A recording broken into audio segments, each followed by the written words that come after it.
Lawrence. And yes, this is Ask the Expert segment where we bring in conversations with professionals, industry leaders, policymakers, and stakeholders, helping us understand the trends, opportunities, and challenges of shaping Nigeria's economy and business environment.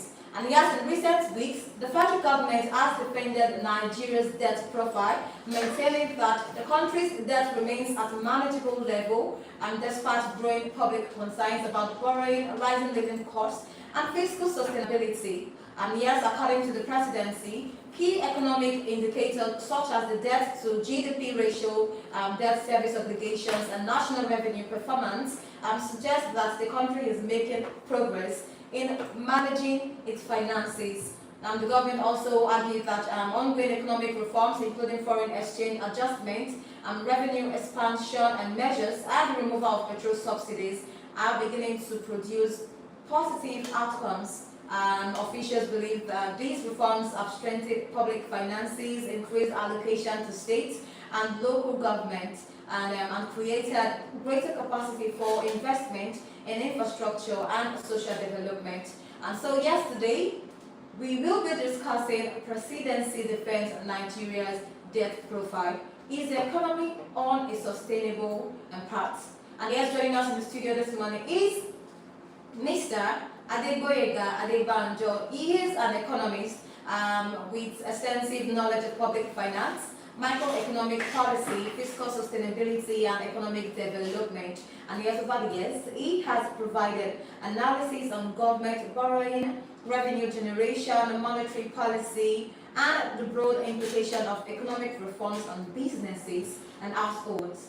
His work focuses on helping policymakers, businesses, and public better understand complex economic issues, and while advocating for social fiscal management, sustained growth, and policy that promote long-term economic stability and national development. Good morning to you, sir, and welcome to Trade FM, sir. Good morning, Dangle. Let me just make a quick correction. My surname is Adebanjo. Adebanjo. Not Adebanjo. Of course, sir. Right, just so that we're clear who's behind the microphone. Okay. Right. Thank you so much, sir. You're And good welcome. morning. So, the presidency says Nigeria debt to GDP ratio is below 40% and compares favorably with many other countries. Now, how important is this figure in determining whether Nigeria debt is truly sustainable? You know, the way I've had to look at that statement is like trying to understand what's the story actually behind the figure.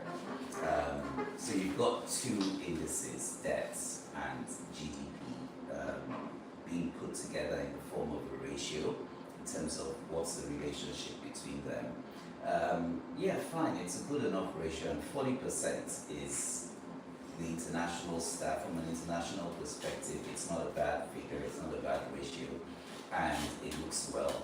But then, when you start to look at the numbers and the story behind the numbers, you realize that that's not really what we ought to be talking about. The concerns and the reactions a lot of people have had to that statement is perhaps because they haven't been able to articulate what really is a concern. And the clear thing is here, when you do a debt to GDP ratio, you are looking at the size of debt compared to the size of the economy of a country.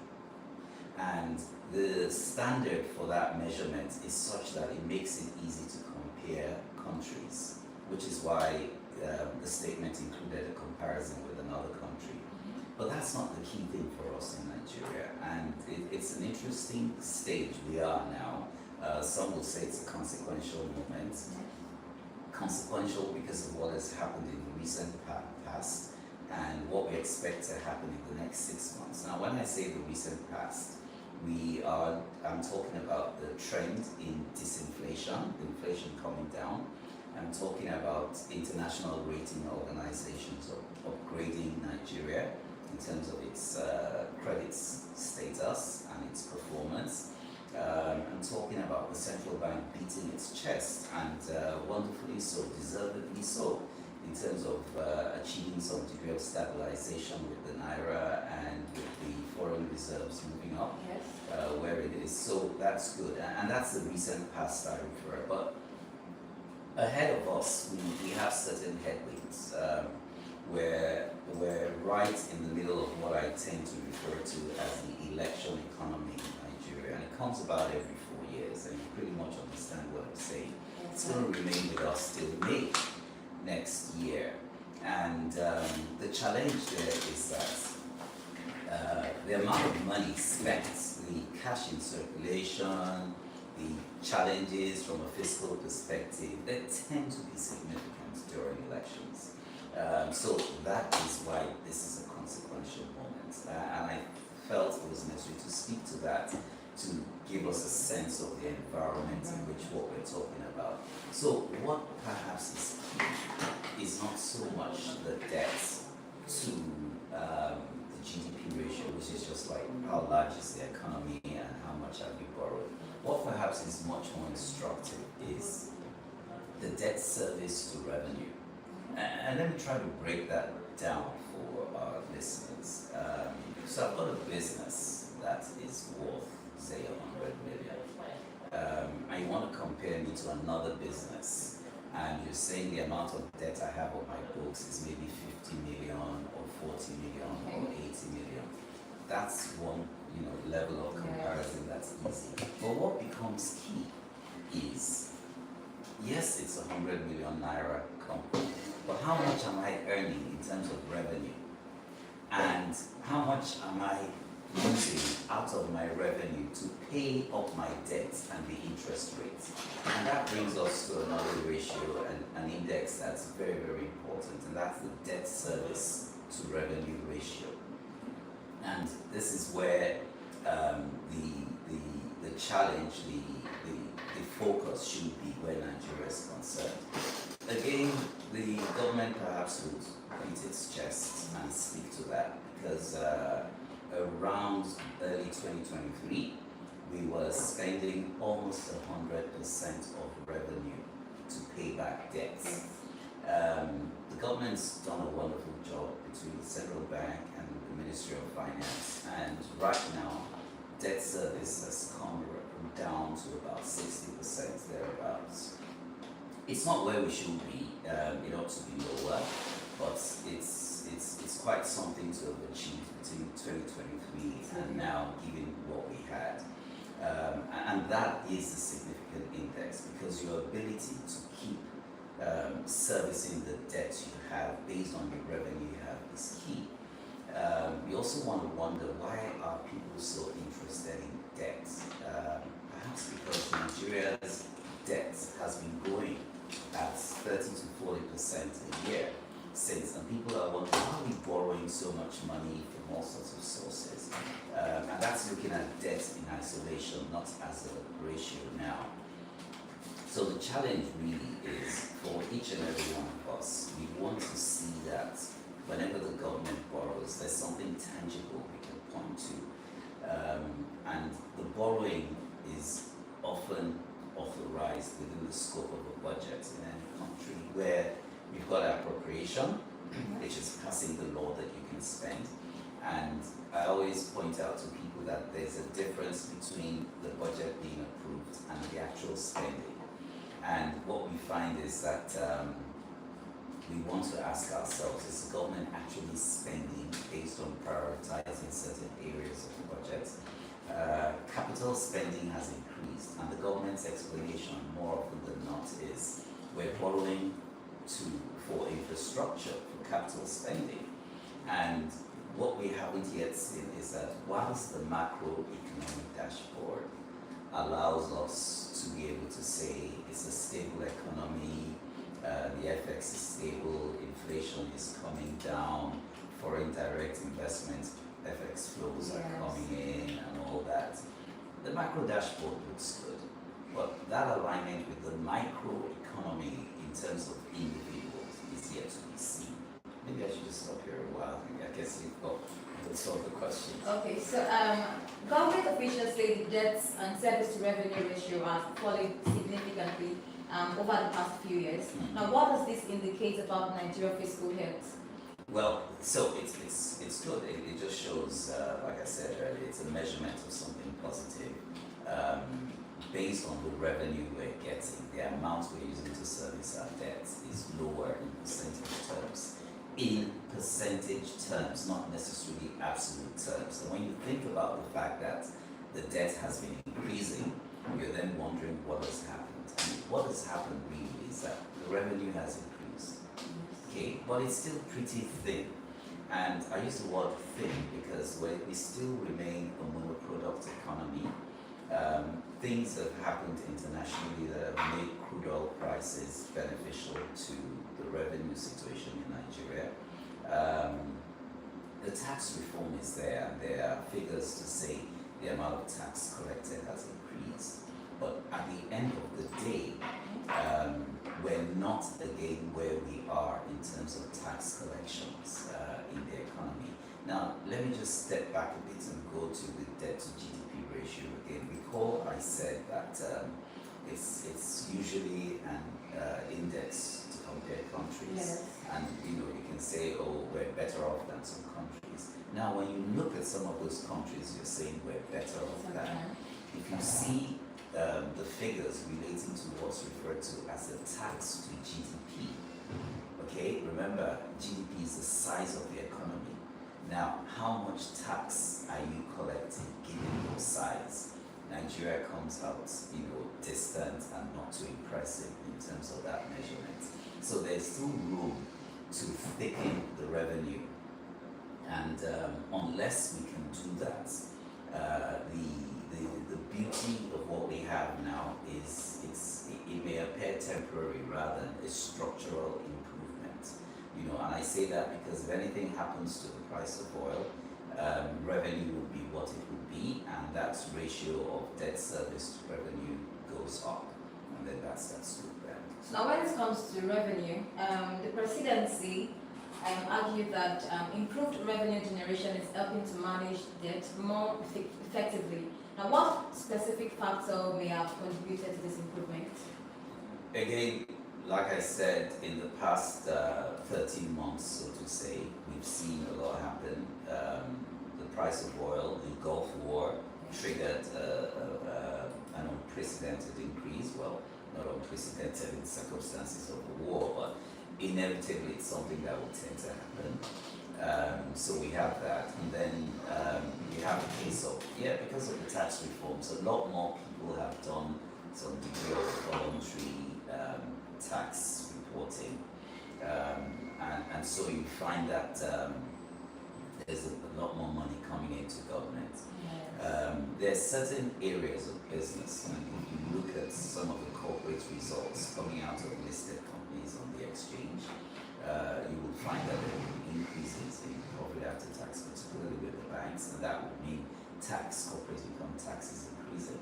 But again, for a country of 200 million people, a very young, vibrant, active population, the tax net is not wide enough. And there's a challenge here from what people say, that you can't tax people who are having a difficult time running businesses and all. And yes, there's something to be said for that. But at the same time, it's what tax you want them to pay or how they're taxed. But it's important to have everybody registered and everybody contribute something towards what the government spends. All right. So Nigeria's GDP has reportedly increased in both dollar and naira terms. Now, how significant is this growth, and what does it mean for this country? I mean, with our size. Again, let's not celebrate that too much. You will recall that there was a rebasing done, and when I talk about the rebasing, it's like what exactly are we counting? So the GDP, the gross domestic product, is the total sum of all goods and services produced in the domestic economy of Nigeria. Okay, the total value, you add everything together. Now, the National Bureau of Statistics and all the statistical agencies have standard goods and services that are measured in terms of value to arrive at the GDP figure. And there was a sense that it was important to look at the composition of that basket of goods and services again. So that's what rebasing does. And they now took another base year to set that up. Now, when you look at Nigeria and you think to yourself that maybe 20, 25 years ago, we really didn't have the kind of economy that mobile phones have created. Even when the GSM and mobile telephony came into practice in Nigeria, there was a lot more voice than data. If you were to look at MTN's latest published figures, we would see in there that the amount of money Nigerians are spending on data is significant. I mean, each and every one of us in here right now is practically online, perhaps except me, I would say. So we're spending that much on data. So the things, the goods and services Nigeria spends money on has changed. It's a lot different now. Whether you want to look at it from fashion, you want to look at it from food, you want to look at it from travel, lifestyle. So rebasing becomes necessary. Now, that changed the composition, and that increased our GDP by about 32%.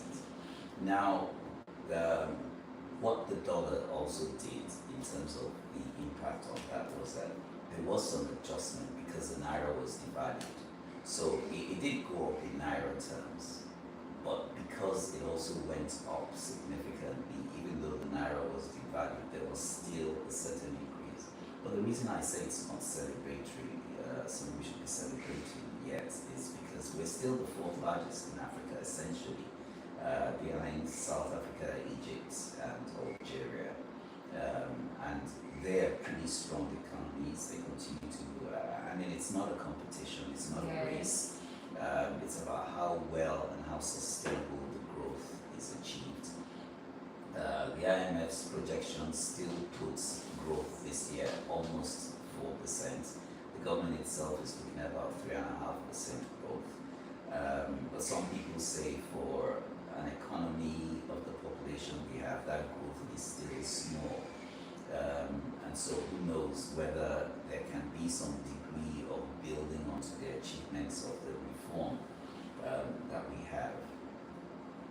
Okay, so now the government insists that recent economic reforms should be assessed over time rather than judged by their immediate effects.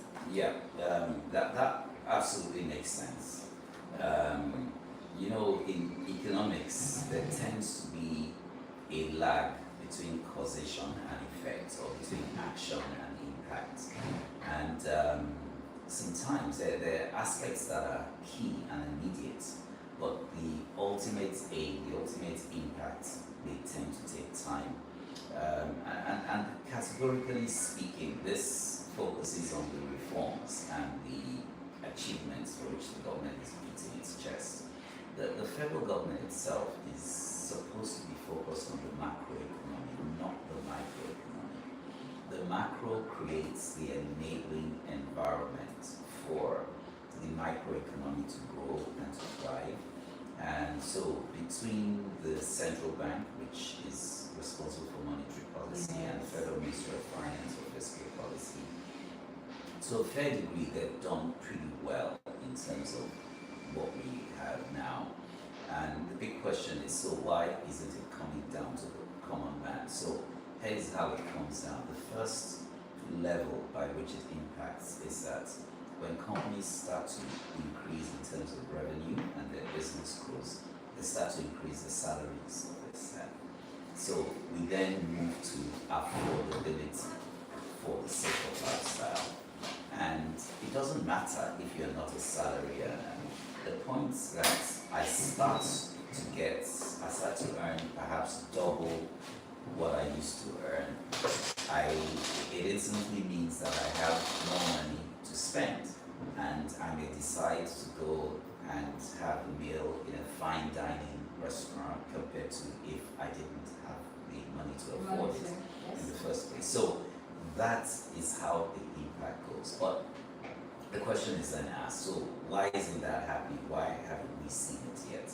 And this, again, is the reason why the central bank has kept on to its tight monetary policy. Interest rates are high. Yes. Businesses are doing business with only the revenue and the margins they're generating. Not too many businesses really want to take on debt at this point in time, and so and that's why it's referred to as a tight monetary policy. So you won't find that expansion of costs because they're still trying to manage their costs. Salaries are a major cost, and so they're not going to go there yet. But there's another leg to it. If you suddenly increase salaries all over, and this is without prejudice to the news story today that salaries of soldiers have been increased, clearly that has its own interpretations, which is not the focus here. But if you increase salaries around nationwide, it will push up inflation again because those who sell goods would want to raise their prices to be able to say, hey, people can now afford it. So it's got to be gradual, it's got to have meaning, and eventually the impacts will be felt. Okay, so borrowing is said to be focused on infrastructure and productive investment. Now, what should Nigerians expect to see if those loans are being utilized effectively? Well, again, that brings us to the aspect of transparency. The challenge we all have is, yeah, you're borrowing, you're taking all this money, you know, we're not seeing it, what are you using it for? Every month we hear about the FAC allocations to the states, we hear about the JAC allocations to local governments, and we're yet to see this. Now, I often take the pains to point out to people that if you take a step back and look at the Constitution of the Federal Republic of Nigeria, you will find that there's the exclusive list and the concurrent list. And what those two lists mean is that exclusive refers to what the federal government is supposed to do. The concurrent list goes on to states and federal government. And the greatest impact to the man on the streets is through the states.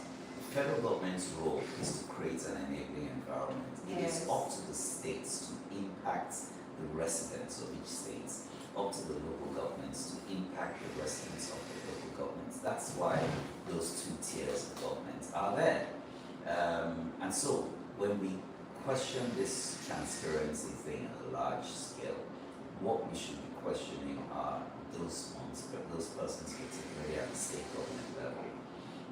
Now, that's not to say we do not have a right to point out to those federal government capital projects like roads, like electricity-related projects. Yes, we need to see them, and no matter what we read in the newspapers, some project thing has been signed with an international contractor, this road is going to be built, this port is going to, until you and I know that whenever we're going to bed and when we wake up, there'll always be electricity. We walk into our homes and we flip the switch and the light comes on. We don't have to use our generators. When we want to travel a distance that typically should take 3 hours, it actually takes 3 hours and not 9 hours. These are the measurements that we would use. So when we talk of transparency, it's about making sure that when there's a promise or an authority to spend on a capital project, there's enough proper reporting to indicate that this has been done and people will feel it. As a matter of fact, when people start to feel the impact of capital spending, we will not require the government to make statements about what they've achieved. It will come from. Alright, so now let's take this down to the removal of petrol subsidy. Now, the removal of petrol subsidy is said to have increased allocations to states and local governments. Now, have these additional funds translated into visible improvement in public services? Well, again, that takes us to the state governments, like I just said, and what the state governments are doing. And I think you and I know the answer to that. Not too many people are pleased with what's happening in the states. And a lot of states differ, Yes. you know, in terms of how they have impacted their people. there's also the sense of what exactly is important. I don't want to go into detail here, and I do not want to mention certain states, but we all know that there are certain states that we read about in the newspapers, and they say there's a project for impact, and we look at the equipment being provided, and we're like, how does this help persons grow?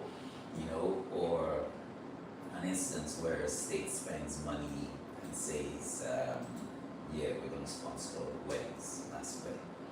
How do those things translate into economics and helps those persons become more empowered? How does it enhance their standards of living? This has to be the underlying principle behind state spending money.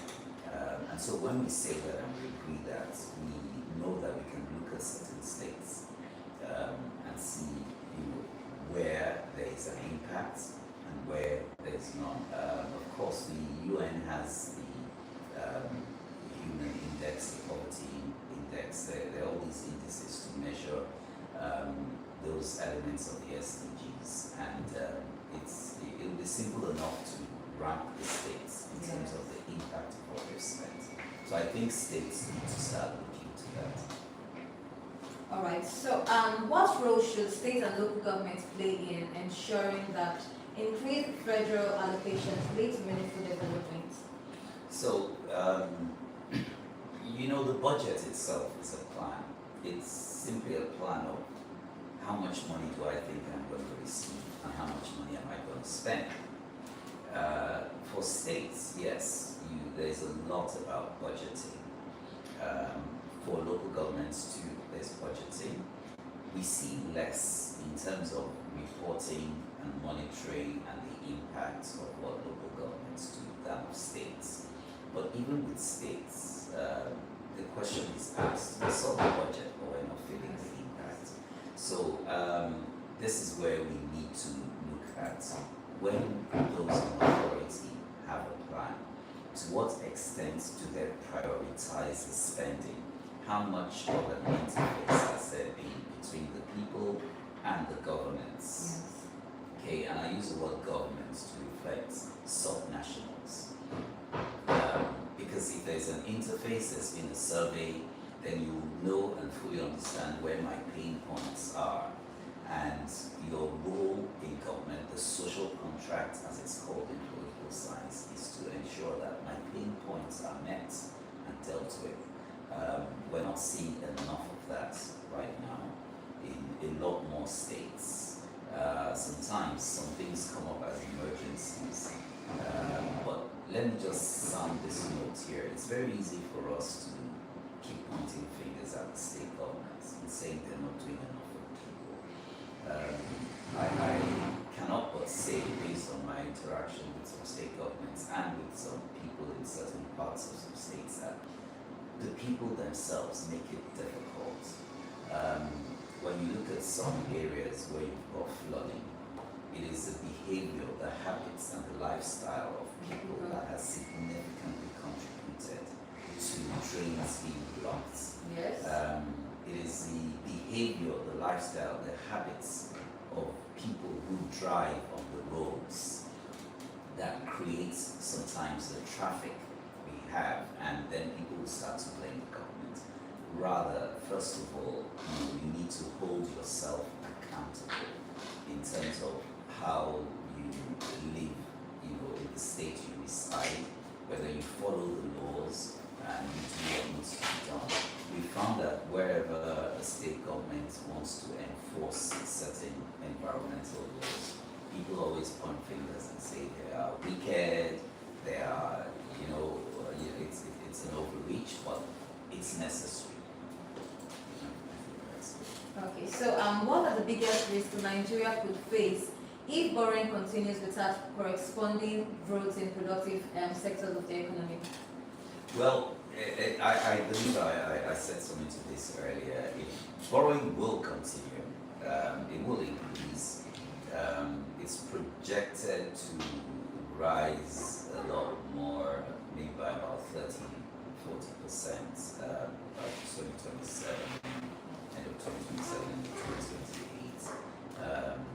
So the key thing is for the country to have a strategy where its revenue will become thicker. And I use the word thicker as opposed to thinner when I said before. Being thin means you've got just one main source, and that's high risk. You've got to broaden the lines by which revenue comes into the country, and you need to be very creative about it, such that investments are productive. If investments are productive, either from domestic-based institutions or from foreign-based institutions, then it will work well. And I'll tell you something here. There's been a lot of talk about the foreign direct investment coming into Nigeria as being a good thing. The figures are large. But about 92% of that money goes into short-term investments that can easily go out.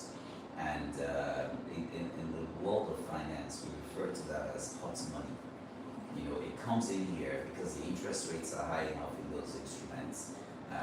So they change the dollars to naira, get benefits of the high returns. Because interest rates in dollars in deposits are probably about 3-4% per annum. Okay, per annum. Yes. But in Nigeria, in naira terms, you can get 18% per annum. So they will change into naira and come in here, and just watch what's going to happen as elections come in. All that money is going to be. It's usually what I call a flight to safety. They're going to be watching what happens after the election, then they come back in to take advantage. Now that's not the sort of foreign direct investment we need. That's portfolio money, hot money.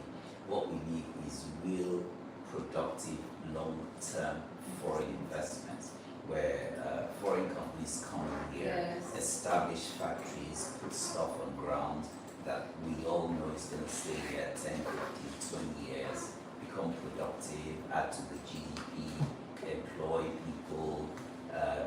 That's real production. And that money would only flow in when there's confidence that the government itself is spending money and the results are visible in terms of infrastructure, utilities, and in terms of governance in the environment. Okay, so now what lessons can Nigeria learn from other countries that have successfully managed high public debt while sustaining economic development? Well, it's not, for me, it's not so much about other countries because we all have a uniqueness. Indonesia comes to mind, but there are all sorts of things that are unique about countries that make it very different. And one key factor is the people, for instance, the mentality of the people. It may not sound related, but I'll use an example to demonstrate what I mean by mentality. Kigali, the capital of Rwanda, is a pretty clean city, and it's clean. And when I say clean, I really mean clean. You know, not because people get up every morning to sweep the streets. Okay. It's clean because people do not litter. They don't throw rubbish into the roads, into the streets, and that's the thinking. You only need to drive along some roads, and not just where we are in Lagos and other parts of Nigeria, to see how people easily dump stuff onto the roads. They're not concerned about waste disposal. They want the government to do it. They're not thinking themselves about how it needs to be done. If you watch closely, sometimes you might see a high-end car. Probably can't even see the person inside because the tinted windows, it's air conditioned. But the window rolls down, the person throws out cob that's been eaten, or paper, something or the other, and that person doesn't think it's wrong. So that's what I mean by the thinking. So when we look at different countries, the first thing that strikes me is if our thinking as a people is not right, we cannot climb out of this. The government leads, okay, but the government itself is not the country. They're just the leaders. And the way we think can shape the way government acts. That becomes very important. So all the right economic decisions, macroeconomic decisions will be taken, can be taken, can easily be taken. And we've done amazingly well between 2023 and now. You would also, well, some persons didn't realize the problem we were getting into when the previous administration was printing money, ways and means. It was just, you need money, print some more. You know, that's not economically sound, it's really wrong. Now that has been stopped. You know, it's one of the disciplines that ensures that you don't borrow too much. America borrows. America's a big, but their currency is a Federal Reserve currency, so they just keep printing. And what they've said is that any dollar, anywhere in the world has the backing and full faith of the United States of America.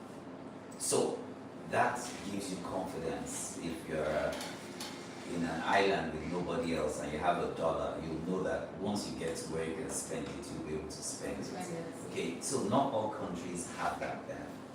Okay, and this affects the way you manage high debts and how you restructure your economy. So we need to be mindful. We need to have Nigerian developed solutions that work for Nigeria based on the type of economy we have. Okay, so now if you were advising policymakers today, what additional measures would you recommend to strengthen Nigeria's fiscal sustainability while reducing the burden on ordinary citizens? Well,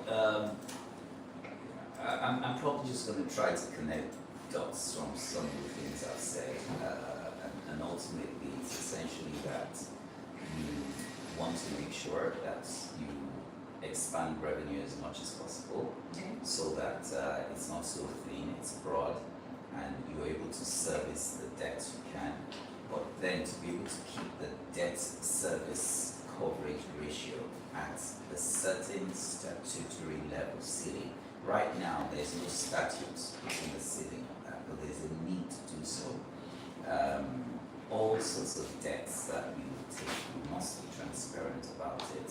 And there needs to be much more public accountability in terms of how monies that are borrowed are used. This would totally make the populace unable to come up with all kinds of stories and imaginings as to what money is being used for. So that becomes very, very key. I think I'll just stop it there. But otherwise, the macro decisions so far are well enough. We just need to sustain them. All right, thank you so much. Adebajo. Yes, you got it right. And for sharing your valuable insights, sir. Thank you so much. Thank you. All right. And yes, if you're just listening, we discussed today's discussion, and it has to do with how the government borrowing can support infrastructure, economic growth, and development when properly managed, maintaining fiscal discipline, improving transparency, expanding revenue, and ensuring that reform translates into tangible benefit for citizens remain essential for long-term economic stability. And if you're just joining, once again, you can catch highlights of this conversation and connect with us on social media. We are at Straight FM Live across all platforms: Facebook, X, formerly Twitter, Instagram, and our YouTube channel.